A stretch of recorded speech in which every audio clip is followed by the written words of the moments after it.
que el coeficiente de endeudamiento del país que tiene, que es muy alto, que ocupa casi el 81% de toda la producción de bienes y servicios del país, nos muestra que el porcentaje del indicador del nivel real del déficit fiscal está superando el 12%. Mm. Entonces ya es dos dígitos. Entonces tú dices, cuando tú tienes un país que no tiene ingresos, que no produce nada, que se da el lujo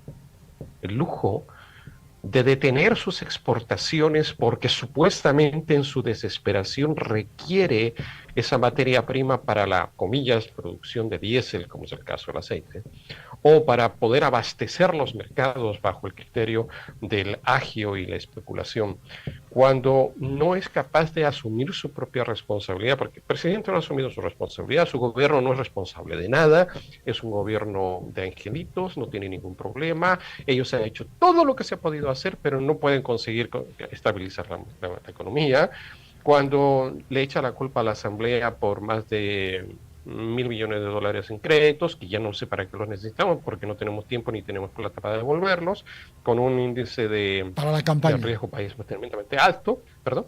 No, digo que para la campaña se necesita ese dinero. No se Ah, olvide que el bueno, eso Estado, no puede claro, ser. Eso no, es que de hecho, se lo está van en a sacar a campaña. todos los empleados Está en, públicos, dejémonos de tonteras. está en campaña.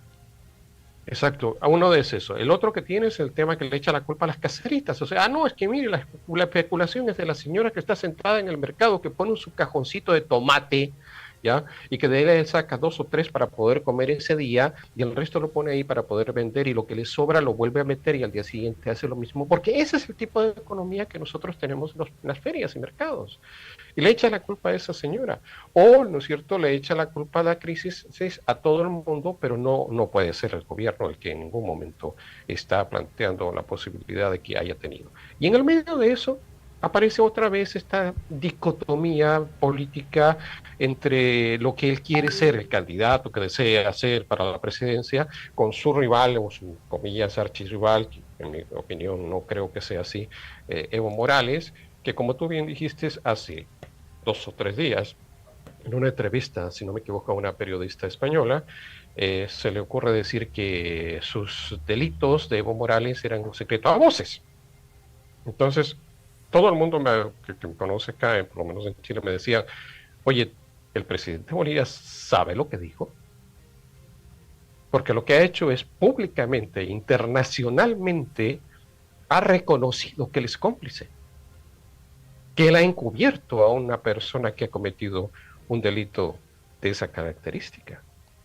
Porque si él dice era un secreto a voces, la primera estructura dentro de la ¿no es cierto?, del contexto de justicia boliviana dice, aquel funcionario público que conoce de un delito debe denunciarlo, porque si no es cómplice de él.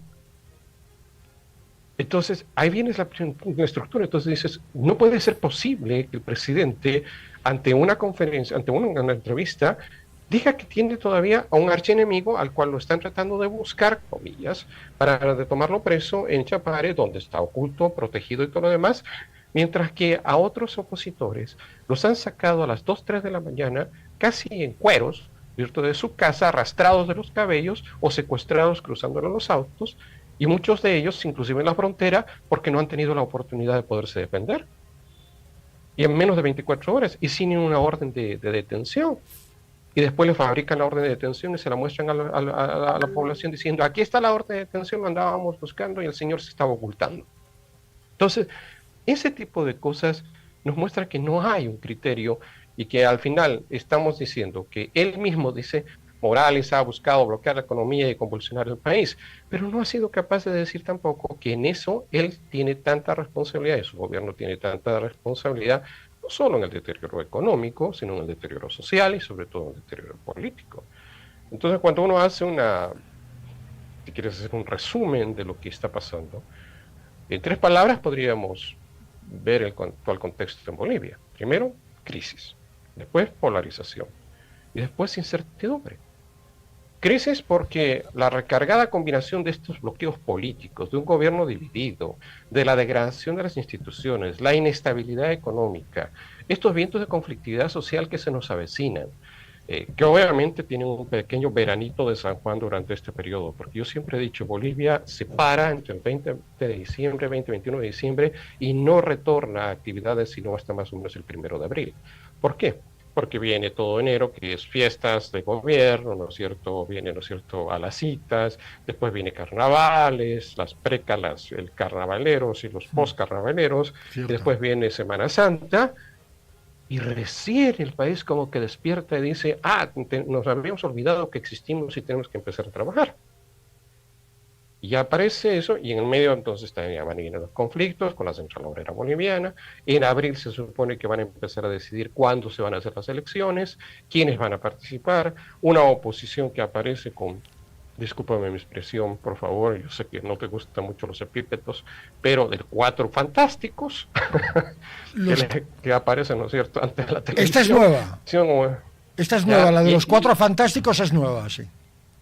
de los cuatro fantásticos, de cuatro iluminados, que dicen que son los tipos que van a salvar el país, que nunca han estado a favor ni de Morales, ni de Arce Catacora, y son los mismos que han estado manejando todos los problemas que hay en este instante y que han sido partícipes, coautores y hasta cómplices de la situación actual.